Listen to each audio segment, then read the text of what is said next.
కానీ మామయ్య, మాతామహి దేవకి, మాతామహులు వసుదేవులు ఇంతటి బాధను ఎలా సహించగలిగారు?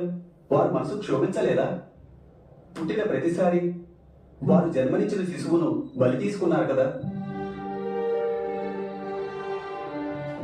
వత్స ప్రతివింద, మొదటి వారిని మృత్యువు తరువాత మా తల్లి దేవకి పితృదేవులు వసుదేవుని ముఖంపై ఎప్పుడూ నవ్వు కనిపించలేదు.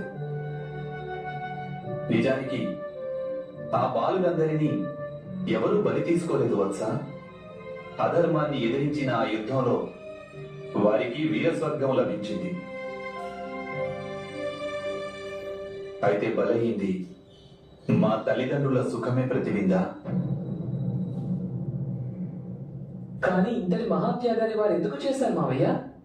వత్స శృతకీర్తి, ధర్మ సంస్థాపనకై ప్రయత్నించే వారి బలిదానానికి పరిమితి ఎంతవరకనేది నీకు తెలుసా?